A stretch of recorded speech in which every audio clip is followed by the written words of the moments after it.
A dangerous line of storms spawned multiple tornadoes in our area. One barreled down on Baldwin County this afternoon, damaging businesses and sending 4 people to the hospital after flipping RVs over. We have team coverage tonight. Meteorologist Jake Dunn is in the Weather Center with the very latest on this system. But first, we go live to Foley, where Megan Gannon has the latest on the tornado damage there. Megan? Andrea, a much calmer scene out here in Foley than it was just hours ago when that tornado came barreling through this area. The place that received the most damage right here at Anchors Away RV Park, and now the people that are staying here left to pick up the pieces. It was scary. I cried. I have to admit it.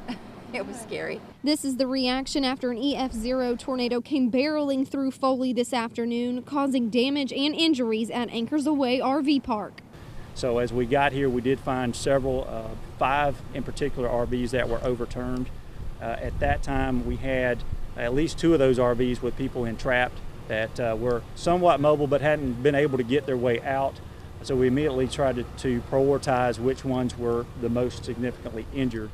Peggy Stanton and her husband are visiting from Michigan and says she could feel the tornado come over them. The rain suddenly turning just totally horizontal, and the wind really picked up, and our camper started to shake. And then I told my husband, I grabbed my dog and I told my husband, let's get down because something is going on. Stanton says the tornado lasted less than 30 seconds, leaving serious damage to the RV park they've been coming to for 7 years. Because the camper right across the street from us had flipped over. And then when we started looking around, we realized others were, and people started running because there were people actually trapped in a couple of the campers yet that couldn't get out. Other businesses in the area also reported minor damages, but Foley officials say the majority of the destruction was to the RV park. Anything significant, we did get some reports of possible damage in other places of the area, but we verified that there was nothing significant there. So every other damage report, weather related at this point, has been minor.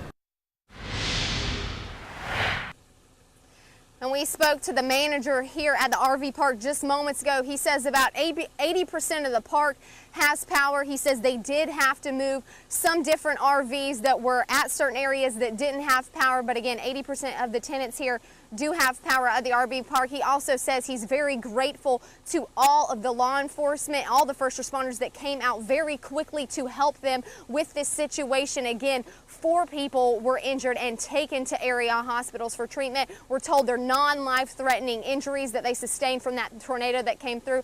But again, tomorrow morning, it'll still be a lot of cleaning up left to do here at Anchors Away RV Park. Reporting live in Foley, Megan Gannon, NBC 15.